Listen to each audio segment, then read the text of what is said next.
Y Jehová endureció el corazón de Faraón. Sin duda que esta es una de las frases más controversiales que podemos encontrar en la Biblia. ¿Será que Dios vulneró el libre albedrío y la capacidad de arrepentirse de Faraón? ¿Será que Dios lo escogió como un instrumento para algo negativo, como un antagonista del pueblo de Dios? Y si así fuera, ¿por qué Dios vulnera el libre albedrío de una persona? La decisión de una persona. En el capítulo de hoy vamos a estar estudiando estas reacciones y respuestas de Faraón ante las evidencias y manifestaciones que Dios dio no solo a él, a los egipcios, sino también a su propio pueblo. Las plagas fueron sin duda alguna una manifestación divina, pero una gran lucha entre el verdadero Dios y los dioses de Egipto. Bienvenidos aquí a Guía Práctica. Por supuesto, queridos amigos, queremos saludar a todos aquellos que nos envían mensajes a través de nuestra plataforma en YouTube. Gracias por cada semana enviar también sus pedidos de oración. Estamos orando. Estamos orando allí por una niña de 5 años. Gracias, Heidi Martínez, por confiarnos este pedido de oración. Dios conoce, por supuesto, la situación y el nombre de aquella pequeñita. Celia Fonseca también nos está escribiendo, mandando saludos y muchas gracias también por estos lindos saludos. Lucrecia Mujica, por supuesto, vamos a orar por tu familia también. Maritza Castro nos envía un saludo desde Barcelona, España. Tan distante, pero a la vez a través de estos medios tan cercano al pueblo de Dios. Gracias, Maritza, por escribirnos desde España. Tenemos a Silvia Jacobo, que también se nos une y está desde California. Gracias, Silvia, también por estar compartiendo cada semana con nosotros. Y así tenemos a distintas personas que nos escriben. Permítanme aquí también encontrar. Ruth Carrión nos escribe desde Santiago de Chile. Muchas gracias, Ruth, por estar también acompañándonos. Por supuesto, ya los amigos que son de casa y que estamos juntos hace muchos años atrás, incluso cuando estábamos ahí en la red Nuevo Tiempo. Me refiero a Fabián Barreiro desde Uruguay. Gracias, Fabián, porque siempre, cada semana, estamos esperando tu saludo. Esperamos que Dios esté bendiciéndote grandemente. Emilia Morales también nos escribe desde Sonora, México.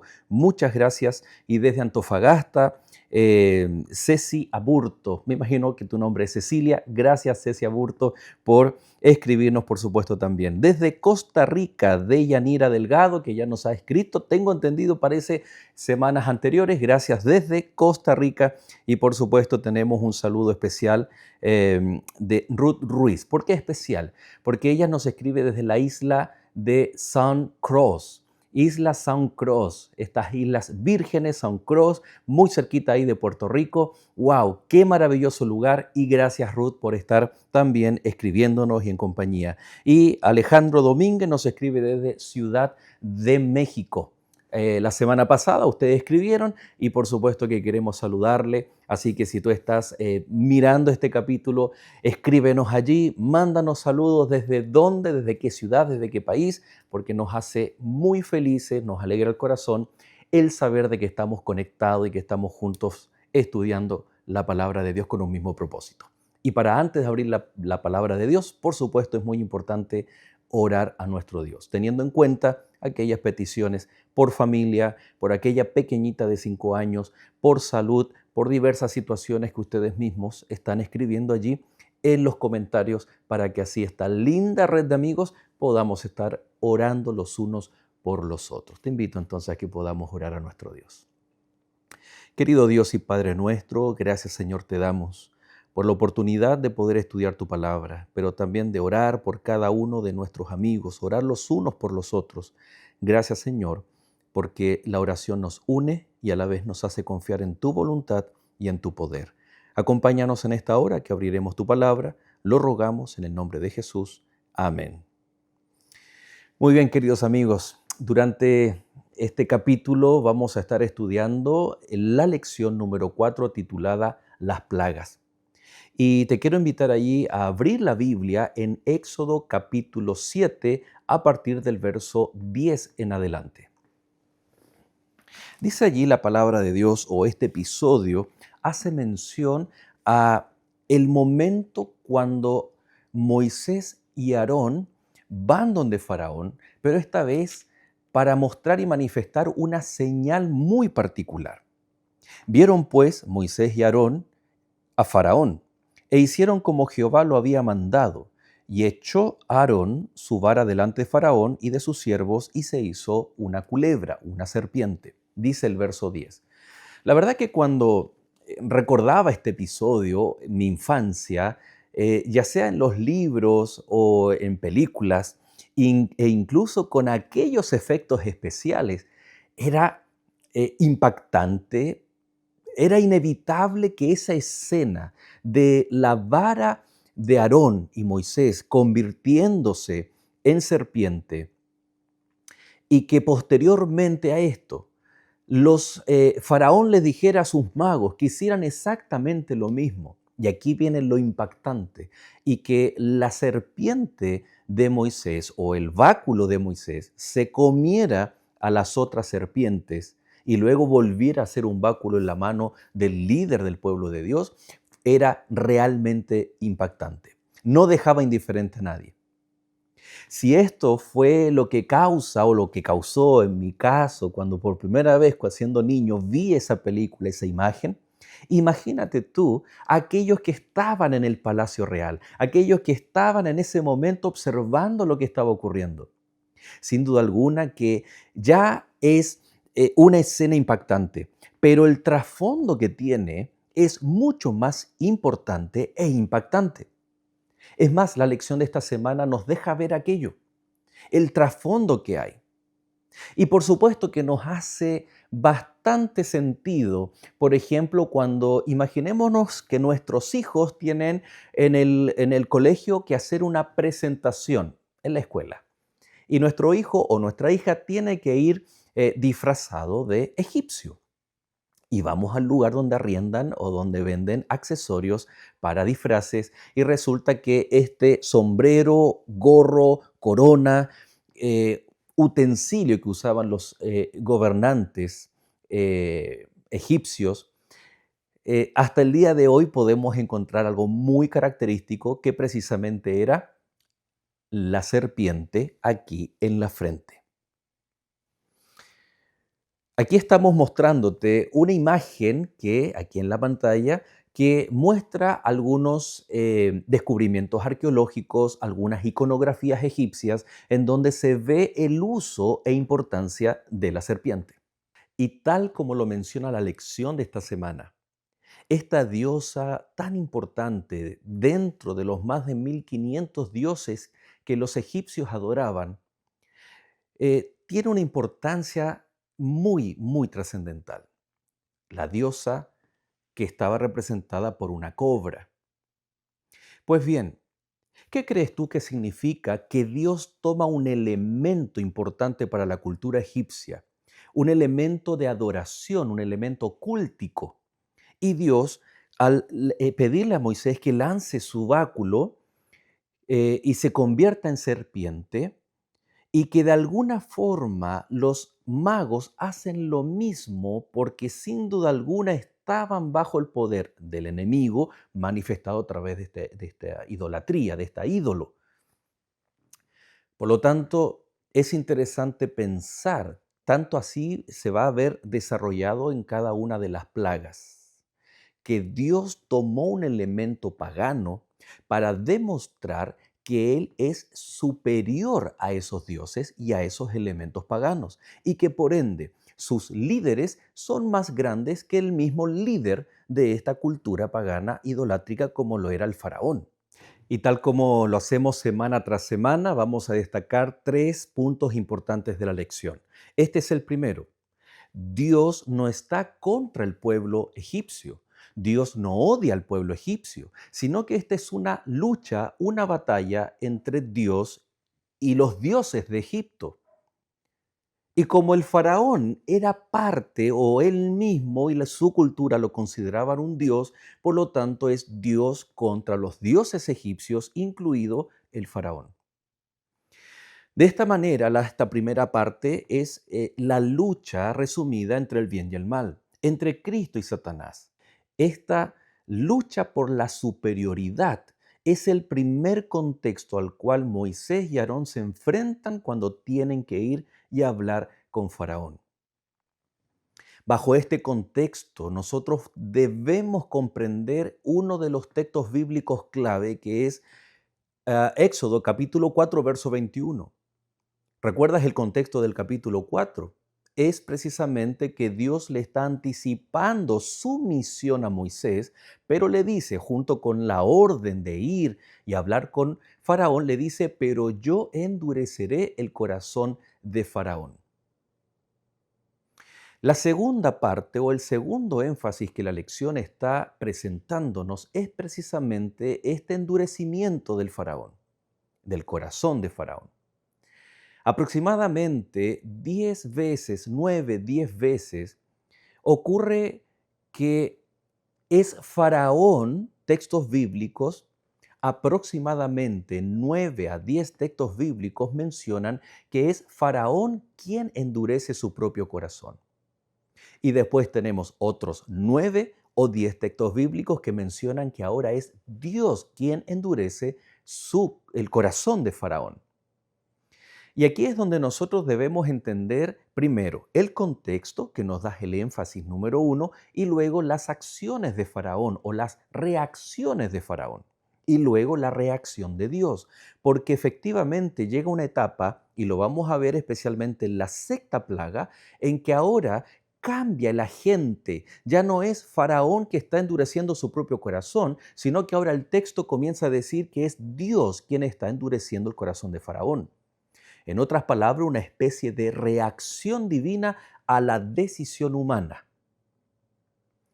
Cuando nosotros hablamos acerca del corazón y le decimos a nuestros hijos, tú eres mi corazón, o a nuestra pareja, cónyuge, te amo con todo el corazón.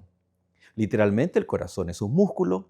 Ah, Nosotros usamos de forma poética el corazón como la base para nuestras emociones.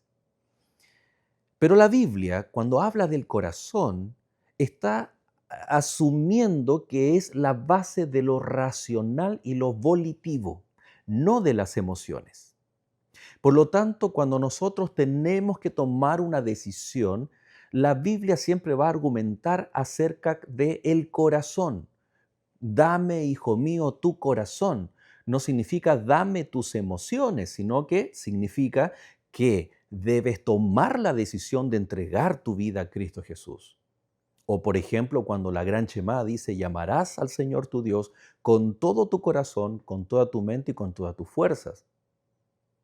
El aspecto racional tiene que ver con las decisiones y el aspecto volitivo tiene que ver con la voluntad, con el querer tomar una decisión. Pensemos, por ejemplo, en ese maravilloso texto que Pablo cita cuando dice que Dios, pues, obra en nosotros tanto en el querer como en el hacer.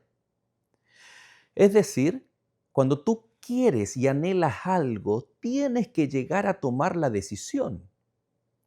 Dios puede actuar en el querer y en el obrar, pero la decisión la tomas tú y Dios no te puede obligar a tomar una decisión, pero sí puede trabajar en ti y en mí, en nuestro corazón, pero la decisión es personal. De eso se trata el libre albedrío. Pero resulta entonces que cuando el texto dice que tanto Faraón comenzó a endurecer su propio corazón y luego Dios endureció el corazón de Faraón, entonces tiene que ver con las decisiones y con la voluntad de hacer algo, con el querer hacer algo, con el tener la disposición de tomar una decisión. ¿Cuál era la decisión que Faraón debía tomar? Primera decisión que debía tomar ante la evidencia de la primera parte de ahí del capítulo 7, verso 10, de reconocer que este acto, esta señal milagrosa de que la serpiente de Moisés se comiera la serpiente de sus magos, de sus hechiceros, era disponer su corazón a reconocer que si Él era Dios con minúscula, el Dios de los hebreos era el verdadero Dios y el supremo, el Dios superior. Recuerda que el primer énfasis es esta lucha entre dioses, entre Dios y Faraón. Cuando hay evidencias, nosotros necesitamos tomar la decisión si actuar de acuerdo a ellas o tener una actitud obstinada. Y permítame aquí tal vez hablarle a los maridos, a los esposos, porque cuando estamos hablando con nuestra esposa y cuando ella tiene la razón, y voy a bajar la voz antes que mi esposa me escuche, ¿no? Pero nosotros estamos escuchándole, sabemos que tiene la razón, ahí hay un punto en donde nosotros necesitamos primero reconocer y actuar de acuerdo a eso. Sí, mi amor, tú tienes razón. O tomar la actitud terca y obstinada, porfiada, decimos nosotros, de decir, no, no creo. Sí, puede ser, pero no creo que tú tengas la razón. Aunque mentalmente, racionalmente, sabemos que ella tiene la razón. De alguna forma, ante las evidencias que Faraón va a comenzar a ver, él sabe que Dios es el Dios superior. Pero él decide tomar una actitud y una decisión que la va a ir ratificando constantemente. Incluso llega un momento en que va a negociar. Sí, yo podría dejarlos ir al desierto, pero tan solo 3 días. Luego van a tener que volver, porque son mano de obra barata, porque a él incluso políticamente le convenía que el pueblo estuviera allí y no que se fuera al desierto. Pero de alguna forma, todo esto refleja la gran respuesta que él debería haber dado cuando pregunta, ¿y quién es Dios? ¿Te acuerdas la semana pasada? ¿Y quién es Dios? Dios está mostrando evidencias a Faraón para esa pregunta que él hizo. ¿Y quién es Dios? Y cuando la serpiente come, engulle las otras serpientes, Dios está diciendo, yo soy el Dios superior, más que tú. De hecho, tú no eres Dios, tú eres un ser humano. Tú te autoproclamas deidad.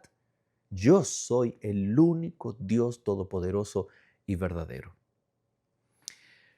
Sin duda que no tuvo que haber sido fácil para Faraón, porque iba a tocar un elemento que para todo ser humano es muy especial y se llama orgullo. Y de hecho parte este orgullo con Lucifer en el cielo, con querer ser a él adorado, con el acto de humillarnos y reconocer que Dios es el único ser digno de adorar, un ser divino digno de adorar. Hoy Faraón entonces en este contexto necesitaba reconocer que él no era Dios, necesitaba dejar su orgullo de lado, ser objeto de adoración y ahora ser instrumento de adoración. Aparentemente o bíblicamente e históricamente no es tan difícil esto. ¿Te acuerdas de Nabucodonosor? Cuando Nabucodonosor llega un momento en que reconoce que Dios es el Dios altísimo. Primero lo hace, por ejemplo, en el capítulo 3 de Daniel, cuando ve que los amigos de Daniel son rescatados del horno de fuego y él proclama acerca de la adoración a Dios, pero él todavía no toma la decisión.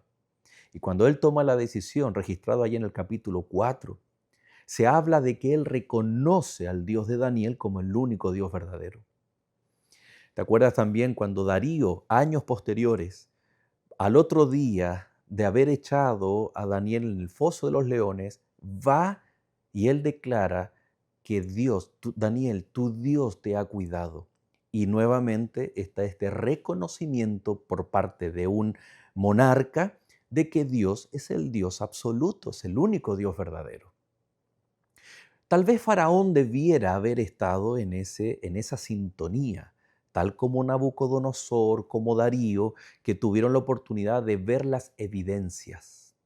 Pues bien, desde la vara que se convierte en serpiente y engulle las otras serpientes, pasando por las plagas, son claras evidencias de que Dios tenía en su plan original, porque amaba sin duda alguna a Faraón, y quería su conversión, su arrepentimiento y su reconocimiento, pero éste endureció su corazón. Y este endurecimiento inicia como respuesta a las evidencias que Dios presentó delante de él, como decíamos. No voy a dejar ir al pueblo. Y esa negativa racional iba mezclado con la voluntad. Obstinadamente, entonces él toma su propia decisión y cada vez que está teniendo estos encuentros con Moisés, vocero de Dios, él ratifica aún más su decisión de estar en completa contradicción y antagonismo con Dios. El libro Patriarcas y Profetas señala lo siguiente. Ellen White dice, Dios había declarado en relación o tocante a Faraón, pero yo endureceré su corazón, de modo que no dejará ir a mi pueblo. Éxodo 4:21. No fue ejercido un poder sobrenatural para endurecer el corazón del rey. Dios dio a Faraón las evidencias más notables del poder divino, pero el monarca rehusó obstinadamente aceptar la luz. Toda manifestación de poder infinito que él rechazaba lo empecinaba más en su rebelión. Las semillas de rebelión que el rey sembró cuando rechazó el primer milagro produjeron su cosecha posteriormente. Aquí está la clave. Primero, Ellen White dice que no se ejerció ningún poder sobrenatural para tocar el corazón de Faraón, para influenciar, para eliminar o violentar su libre albedrío, sino que él mismo endureció su corazón, rehusando obstinadamente aceptar la luz. Y todas las manifestaciones que Dios les había dado, él comenzó a rechazar desde la primera. Interesante. Entonces el primer énfasis es la realidad del conflicto entre estos dioses, estos múltiples dioses con el Dios verdadero. Lo segundo es el acto de endurecimiento del corazón de Faraón. Pero a partir de la sexta plaga, el lenguaje bíblico dice ahora que es Dios que endurece el corazón de Faraón. Esto significa que, y como nos muestra el material durante esta semana, que las primeras tres plagas fueron suaves. Luego vienen las otras tres y son un poco más intensas. Y después con las últimas tres, bueno, vamos a dejar en esta triada o este grupo de A3, ¿no? Vamos a dejar la última y de hecho tiene que ver con el Éxodo que vamos a estudiar o la Pascua la próxima semana. Y las últimas tres se van intensificando cada vez más. Llama la atención entonces que ahora es Dios que endurece el corazón de Faraón. La verdad que el lenguaje es confuso en español. ¿Cómo así Dios endurece?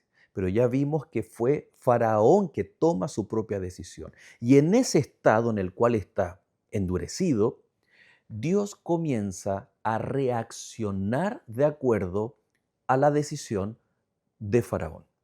No es que Dios esté provocando, sino que a consecuencia de la decisión de Faraón, entonces Dios comienza a intensificar las plagas. Dicho de paso, llama la atención que cada una de las plagas, porque mirada de forma muy somera, muy superficial, las plagas pueden considerarse de forma errada como un instrumento de castigo que Dios tenía para los egipcios. Es como que si Faraón se negaba, entonces Dios iba a castigar a los egipcios, en lugar de castigar al mismo Faraón.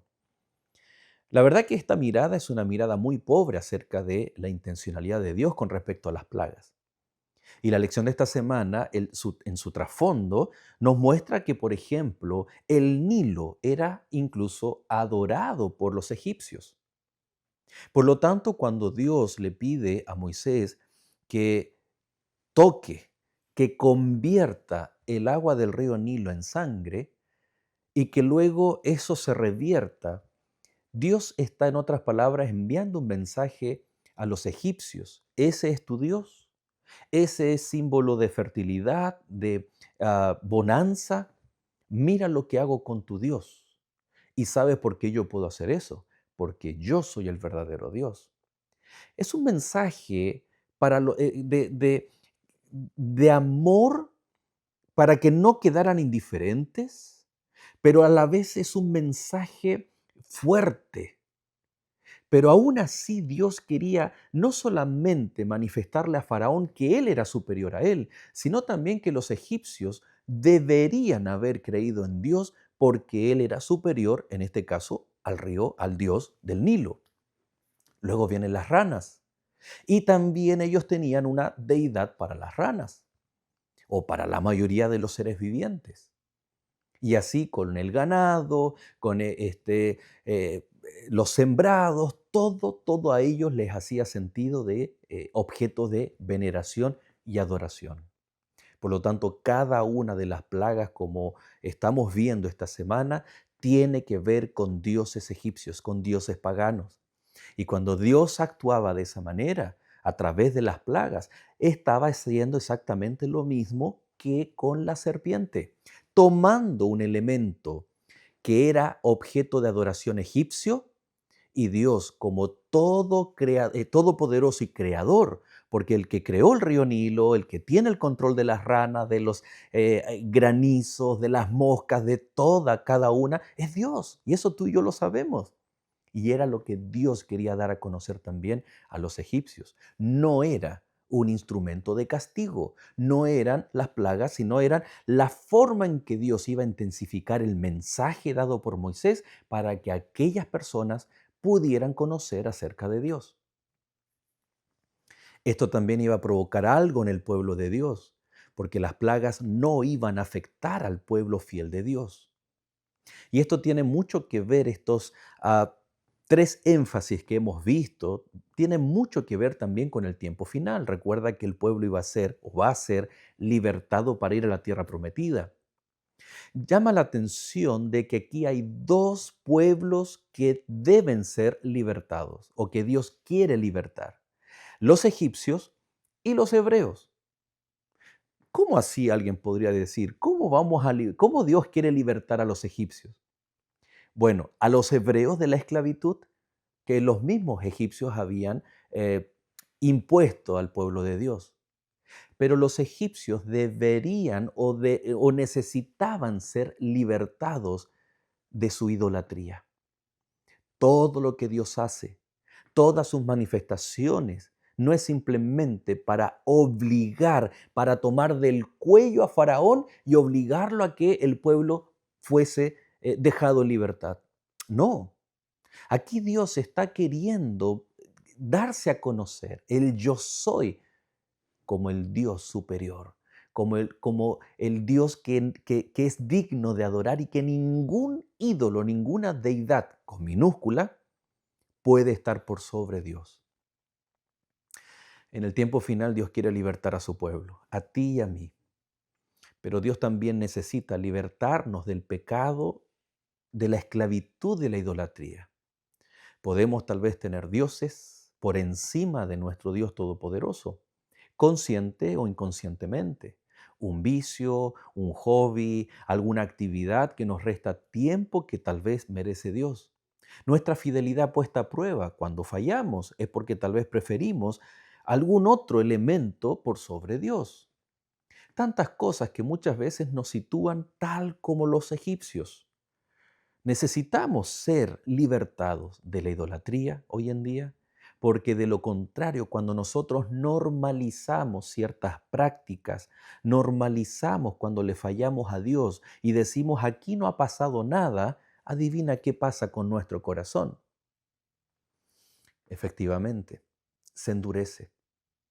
No es Dios que está endureciendo tú y mi corazón, sino que son nuestras propias decisiones, nuestra propia voluntad. Por eso es necesario esta intensificación de las señales y en el tiempo final se intensificarán las señales económicas, políticas, climatológicas, espirituales, religiosas, para que tú y yo sepamos que nuestra redención está cerca, que nos mantengamos fieles y firmes en nuestra adoración al único Dios verdadero. Permíteme terminar con este párrafo que dice: el enfrentamiento entre el Dios vivo y el faraón se intensifica en Éxodo capítulo 7 al capítulo 10. El faraón quiere demostrar que es un Dios, recuerda, con minúscula, en armonía con lo que los egipcios creían y practicaban. En consecuencia, se esfuerza por desempeñar el papel de un monarca soberano, que tiene el control y decide qué está bien y qué está mal. O sea, Ahí está la raíz del endurecimiento, el autoendurecimiento del corazón de Faraón. Él necesita demostrar que es un Dios.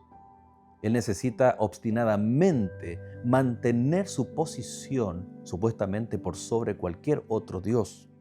Por el contrario, Jehová quiere liberar a su pueblo de la esclavitud en Egipto, pero al mismo tiempo desea enseñar a los egipcios quién es Él y liberarlos de la esclavitud de sus dioses.